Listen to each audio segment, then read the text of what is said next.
오랜 경험과 연륜으로 뉴스 속 행간을 살핍니다. 금요 초대석, 깊은 내공. 온 국민을 충격과 슬픔에 빠뜨렸던 세월호 참사. 이틀 있으면 9주기입니다. 304명의 희생이 헛되지 않도록 잊지 않고 기억하겠다고, 또 안전한 나라를 만들겠다고 했던 다짐이 부끄러워집니다. 지난해 가을 150명이 넘는 사람의 목숨을 앗아간 이태원 참사, 또 지난 주말 음주운전 차량에 치여서 숨진 9살 배승아 양을 보면서 안타까운 마음이 드셨던 분들 정말 많을 것 같습니다. 그래서 오늘 깊은 내공은 이분과 우리 사회 안전에 대해서 생각해보는 시간을 마련했습니다. 이 시대 지성인으로 꼽히는 분이시죠. 홍세화 장발장 은행장 나오셨습니다. 안녕하세요. 네, 안녕하십니까. 저는 이맘때만 되면 자연스럽게 세월호 참사가 자꾸 생각이 나면서 그렇죠. 마음이 슬퍼지는데, 은행장님 어떠십니까? 네, 저도 마찬가지죠. 이제 곧 4.16 9주년이 되는데 온 국민이 그 세월호가 그렇게 침몰하는 상황을 지켜봤지 않습니까? 네. 근데 참 이렇게 뭐라고 얘기할까, 이런 일이 가능할까 싶은데 9년이 지난 지금까지 왜 침몰했는지에 대한 진상 규명이 제대로 되어 있지 않다는 것. 네. 이것이 정말 이건 엄중한 문제라고 생각이 듭니다. 어떻게 그럴 수가 있나? 이게 그 발표는 있었습니다만은 일부에서는 급변침에 의한 내인설이다. 네. 아니다, 그게 아니고 외력설이다.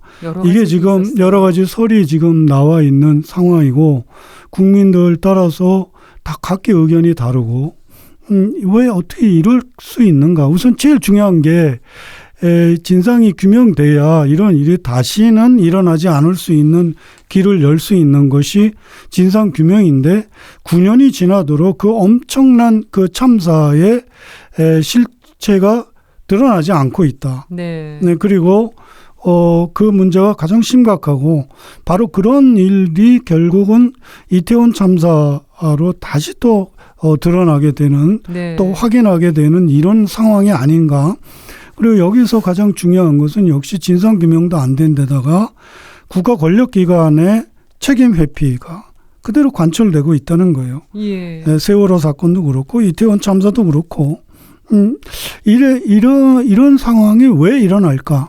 이것이 우리 시민들이 같이 정말 진중하게 고민해야 될 그런 상황이라고 저는 봅니다. 네, 진상 규명을 해야 될 참사가 앞에 것도 해결이 안 됐는데 점점 더 쌓여져 가고 있는 이 현실이 너무나 슬픈데요. 어디서부터 좀 시작을 하면 좋겠습니까? 특조위도 활동을 하긴 했었지만, 그렇죠. 이게 해결이 안 된 상황입니다. 맞습니다. 특조위라고 사회적 참사 특별조사위원회가 이제 정식 명칭인데 수사권이 없었어요. 그냥 조사라고 하지만 검찰에 의뢰해가지고 검찰이 해야만 되는데 검찰이 기소 안 하면 그만인. 이러니까 국가의 권력기관이 검찰, 경찰, 해경, 그다음에 국정원 이걸 다 조사를 해야 되는데 수사권이 없는 그 참사위가 제대로 할 수 있는 그런 것이 없었던 거죠. 권한 자체가 없었기 때문에 진상규명에 대한 실권도 행사할 수가 없는 그런 상황이죠. 그러니까 이 모든 것이 다 정치공학의 어떤 종속변수가 되어버린, 가장 중요한 것이 진상규명을 해야 되는데, 이것이 국가 이성하고 소위 레종됐다라고 하는 국가 이성과 정치공학의 종속변수로 화하다 보니까 그야말로 제대로 짚어질 수가 없는 이런 현실이 참으로 참담하죠. 지금 이태원 참사로 159명이 희생이 됐는데, 그렇습니다. 며칠 전에 159일 추모대회가 열리기도 했습니다. 네네.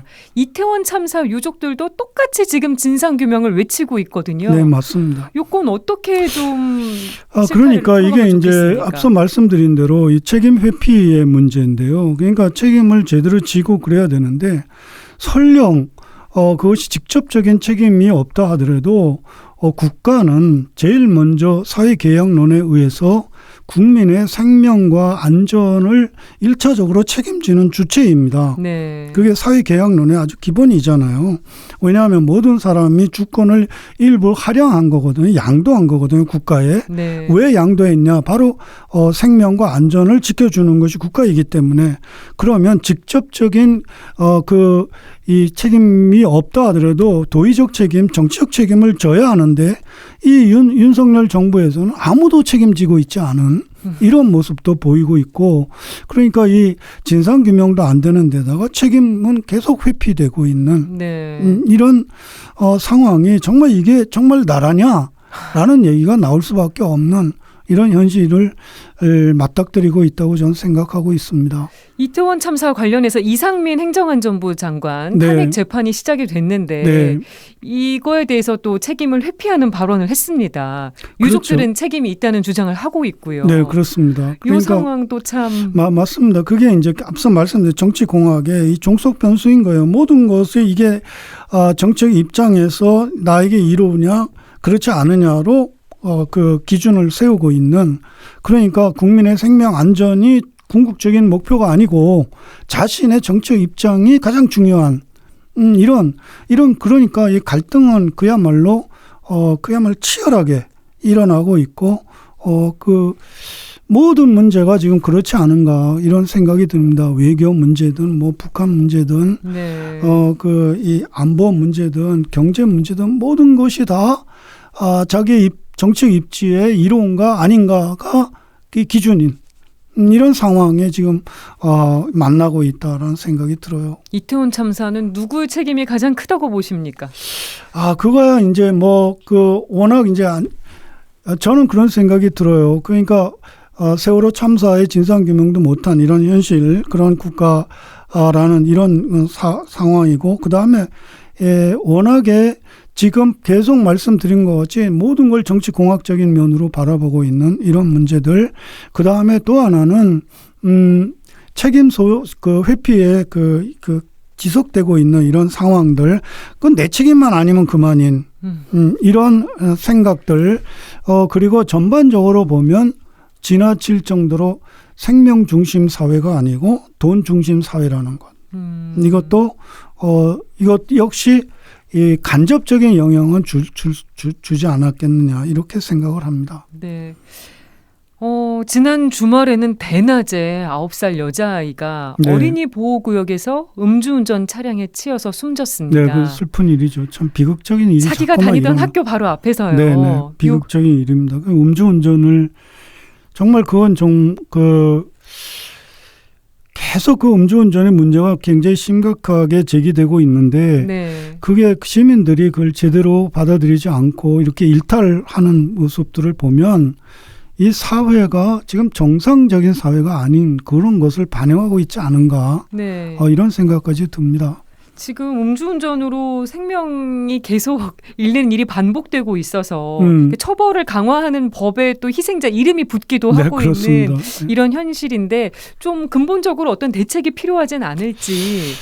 그게 보십니까? 그게 근본적인 굉장히 중요한 말씀이에요. 근본적인 이게 이제 소위 라디칼 그러니까 이 뿌리를 캐야 된다라는 것인데 한국은 이 근본적인 문제를 접근하면 이거 극단화되는 익스트림으로 가는 경향이 있어요. 그러니까 근본적인 문제를 좀 제대로 짚어야 된다라고 할 때 이게 이제 극단화돼 가지고 갈등 양상이 지나치게 심해지는 이런 문제들이 있어서 정말 말씀하신 것처럼 근본적인 대책을 집중해서 그 중지를 모아서 이걸 해결해야 되는데 네. 그 문제는 제가 볼 때는 결국 좀 폭넓은 얘기이지만 사회를 보호해야 한다라는 명제라고 생각이 들어요. 네. 그러니까 이게 이게 굉장히 지나친 일탈 행위이지만 결국은 이 사회가 비정상적인 사회이고 그리고 악착스럽고 스트레스가 있고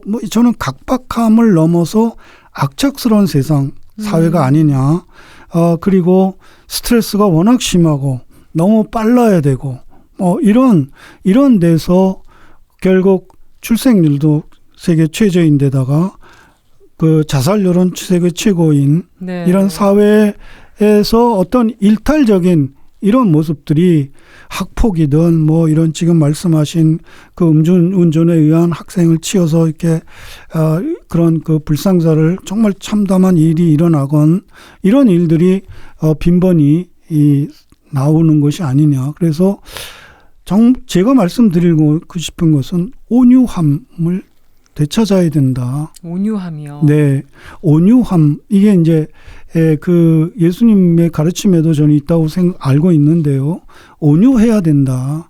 근데 정말 너무 악착스러운 이게 제가 볼 때 앞서 말씀드린 너무 지나치게 이 스트레스가 강하고 그건 결국 돈 세상에서 나타나는 이런 면들이 아닌가. 그래서 섬세함과 온유함 이것을 되찾으면서 사회가 좀 보호받는 그리고 국가는 국가답게 그 국민의 생명과 안전을 최우선시하면서 여야를 그렇게 구분하는 것이 아니라 그 정말 머리를 맞대고 정말 말씀하신 것처럼 근본적으로 이 대책이 무엇인지를 네. 그 살펴나가는 이런 것이 되어야 되지 않는가.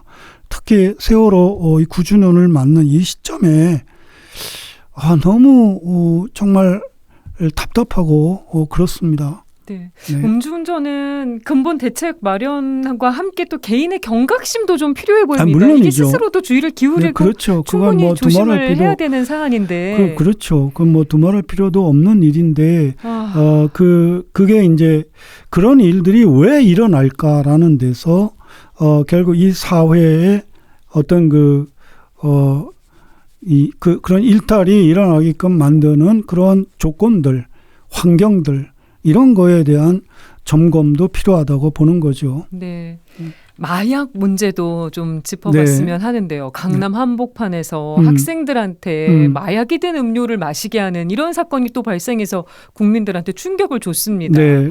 마약 범죄가 일상으로 스며드는 느낌이 들거든요. 소식도 자주 접하게 되고요. 뭐 앞으로 점점 심각해질까 우려되는데요. 지금 특히 청소년들이 그렇게 빠져들어가는 것에는 저는 역시 경쟁 스트레스가 심하게 작용하지 않는가. 결국 경쟁해야 되고 일찍부터 그리고 스트레스가 워낙 심하고 그런 데서 오는 일탈이 결국 또 엄청난 억압 속에 있잖아요. 네. 억압 속에 있으니까 거기서 이렇게 벗어나려고 하는 이런 충동이 그런 마약 쪽으로도 갈 수 있는 위험이 다분히 있는 거죠. 네. 이게 참 음. 네, 뭐 중학생들도 네. 마약을 구매하려고 한다 이런 얘기를 보면 마음이 정말 씁쓸해집니다. 네, 그렇습니다. 끝으로 우리가 이런 대형 참사 유가족들을 좀 위로하고 보듬어도 좀 부족할 것 같은데 오히려 좀 비난하는 분들 계시거든요. 이런 분들한테 어떤 얘기 해주고 싶으십니까? 그게 참 안타까운 얘기죠. 그게 그 맹자님이 인간의 조건이면서 본성으로 말씀하신 게 오래전에 4단 7정 중에 4단이잖아요. 그 네 가지를 말씀하셨어요. 측은지심, 수호지심, 그 다음에 시비지심, 그리고 사양지심입니다. 그러니까 측은지심은 뭐 두말할 것도 없이 불쌍히 여길 줄 아는 공감 능력, 그 다음에 수호지심은 스스로 부끄러워할 줄 아는 마음, 그 다음에 시비지심은 시비를 가릴 줄 아는 마음, 그 다음에 사양지심은 겸양해야 되는 이 네 가지인데 지금 세상 어떻게 보이십니까? 저는 이 네 가지가 다 없어지고 있다는 생각이 들어요. 네. 참 슬픈 얘기죠. 인간의 조건이면서 본성이라고 2000여 년 전에 맹자님이 말씀하신 그것이 지금 한국 사회에서는 이게 뭐 정치 공학에 의하든 돈 중심에 의하든 다 지금 무너지고 있는 이런 현실을 좀 성찰했으면 좋겠다. 이 말씀을 드리고 싶습니다. 알겠습니다. 세월호 참사 9주기 이틀 앞두고 홍세화 장발장 은행장님과 우리 사회 안전에 대한 이야기 나눠봤습니다. 말씀 고맙습니다. 네, 고맙습니다.